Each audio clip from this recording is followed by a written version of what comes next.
Episode 14।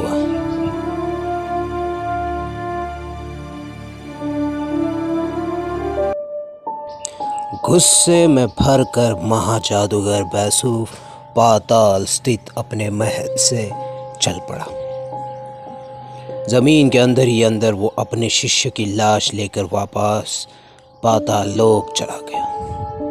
इस समय वो एक कमरे में पालथी मारे बैठा था। उसके सामने उसके शिष्य सेनसन की लाश पड़ी थी। कमरे का वातावरण बड़ा भयावह था। चारों तरफ दुर्गंध फैली थी। स्थान स्थान पर मानव खोपड़ियां तथा नरकंकाल बिखरे पड़े थे। महाजादूगर ने अपने शरीर पर भभूत लगा रखी थी। कटोरे से लाल सुर्ख आंखों से वो अपने शिष्य की लाश देख रहा था।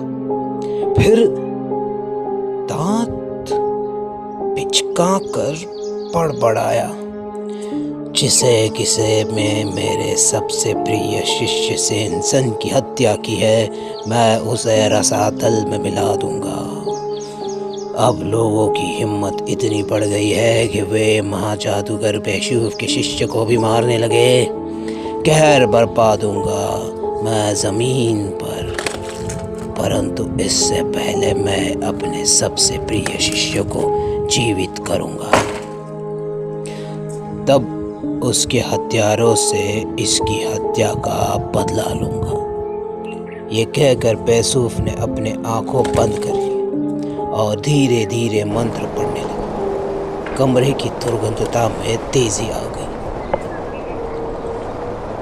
तभी एक अप्रत्याशित घटना घटी। कमरे में बिखरी मानव खोपड़ियां तथा नरकंकाल आश्चर्यचकित रूप से हवा में उठकर नृत्य करने लगे। उनके नृत्य ने वातावरण की भयानकता की और भी बढ़ा दी। आज्ञा दो शैतान, आज्ञा दो शैतान। किसकी शामत आई है, किसकी जान लेनी है, किसे रसातल में मिलाना है, हमें बस इतना बता दो। एक साथ सारी हड्डियां तथा खोपड़ियां कर्कश आवाज में बोल पड़ी। उनकी आवाज ऐसी थी कि कोई कठोर दिल का व्यक्ति भी उसे सुनकर बेहोश हो जाए। जादूगर ने आंखें खोली और लाल लाल आंखों से हवा में नृत्य करते मानव खोपड़ियां और नरकंकाल को देखा। फिर एक भीषण ठहाका लगा और बोला, नहीं, अभी किसी को नहीं मारना है, किसी को रसातल में नहीं मिलाना है। अभी सुनो, ध्यान से सुनो। ये जो लाश तुम देख रहे हो, ये मेरे सबसे प्रिय शिष्य की लाश है। किसी ने इसकी हत्या की है। इसकी हत्या करने वाले को तुम भयानक मौत देगा, परंतु फिलहाल मैं इसे पुनः जीवित करना चाहता हूँ। मानो खोपड़ियाँ तथा कंकाल पुनः कर्कश आवाज में बोले, ये कौन सा मुश्किल काम है शैतान, ये जीवित हो जाएगा। इसका आत्मा नरक में भटक रही है। क्या नरक में? महाजादूगर हड़बड़ा गया। मेरे शिष्य की आत्मा नरक में है, ये कैसे हो सकता है? ऐसा ही हुआ है शैतान। यमराज ने इसकी आत्मा लेकर जाकर नरक में फेंक दी है। इसकी आत्मा वही है।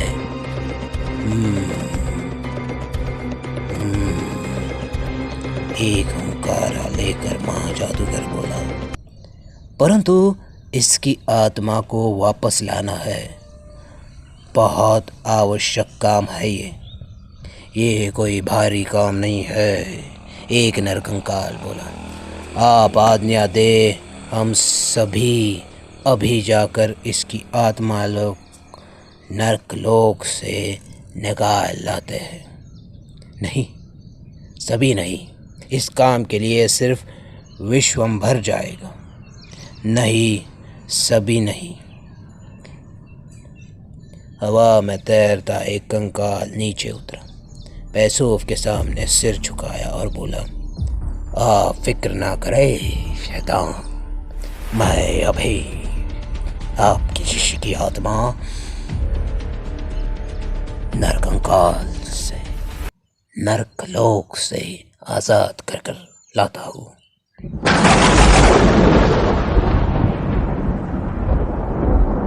आप मेरी यही प्रतीक्षा करें। इतना कहकर नरकंकाल आकाश की ओर उड़ चला। बैसूफ ने एक जोरदार ठाका लगाया और चाहते हुए विश्वंभर को पुकारा, जरा जल्दी लौटना विश्वंभर, मुझे अपना शिष्य को जीवित करके उसके हत्यारों से भयानक बदला लेना है। मैं शीघ्र लौटूंगा शैतान। और उड़ता हुआ नरकंकाल हवा में विलीन हो गया। सो जाओ, अब तुम सब सो जाओ। महाजादूगर ने मंत्र पढ़ा। हवा में नृत्य करते नरकंकाल एवं मानव खोपड़ियाँ निर्जीव होकर वापस फर्श पर आ गिरी। कमरे में पुनः सन्नाटा छा गया। जादूगर उठकर खड़ा हुआ। उसने अपना जादुई आईना निकाल कर खोला और आंखें बंद करके कोई मंत्र बुदबुदाने लगा। जादुई आईना सक्रिय हो उठा। उसमें 2 वर्ष पहले का दृश्य नजर आने लगे। जादूगर सेनसन का अलादीन का नकली चाचा बनना, अलादीन का गुफा में कैद होकर बाहर निकलना तथा चिराग के जिन की मदद से अलादीन का अमीर बनना और शहजादी से शादी रचना, ये सब दृश्य देखकर माँ जादूगर की आंखों में खौफ उतर गया। दांत पीस कर बोला, तो ये है वो कमीना अलादीन, इसने मेरे शिष्य की योजना सफल नहीं होने दी।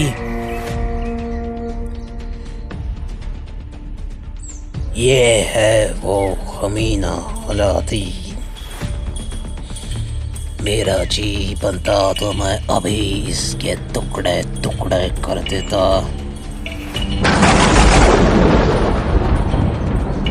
अगर ये चिराग मेरे शिष्य को मिल जाता तो वो सारे विश्व में तहलका मचा देता। सारे विश्व में महाजादूगर बैसूफ के शिष्य सेनसन का आतंक होता। मगर मैं तुझे चैन से जीने नहीं दूंगा अलादीन। तेरा सर्वनाश करके मैं शांत रहूंगा। फिर आईने में वो दृश्य भी आ गया जब से इंसान ने अलादीन का महल उठवा लिया तथा चिराग भी प्राप्त कर लिया। महाजादूगर बैसूफ खूनी निगाहों से सारा दृश्य देखने लगा। और जब जादूगर से इंसान का मरने का दृश्य आया तो महाजादूगर की आंखों भट्टी की तरह सुलगने लगे। जबड़े बीच गए, मुट्ठियां कस गई। क्रोध की अधिकता के कारण उसका शरीर कांपने लगा। मुंह से झाग निकलने लगी। क्रोध से दहाड़ता हुआ लरस कर आवाज में बोला, नहीं छोड़ूंगा, मैं तुझे जिंदा नहीं छोड़ूंगा अलादीन। ना ही जिंदा छोड़ूंगा तेरे इस शहजादी को जिसने मेरे शिष्य की शादी के प्रस्ताव को ठुकरा दिया, बल्कि उसे विष मिलाकर मार भी डाला। बड़ा भयानक बदला लूंगा मैं तुम दोनों से।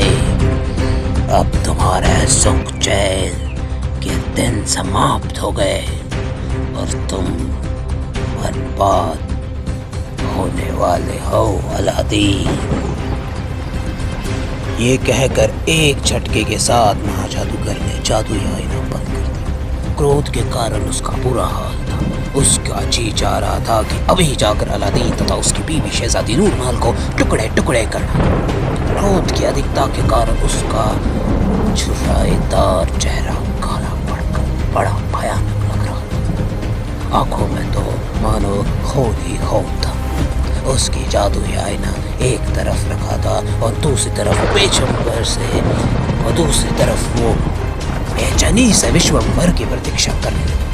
बेचैनी का ये आलम था, वो बार बार आकाश की ओर देख रहा था। दोस्तों, ये था द अरेबियन नाइट्स का एपिसोड 14। अगला एपिसोड जल्दी हाजिर होगा। तब तक सुनते रहिए, सब्सक्राइब कीजिए, ट्यून इन कीजिए रेडियो ऑडियोज.in।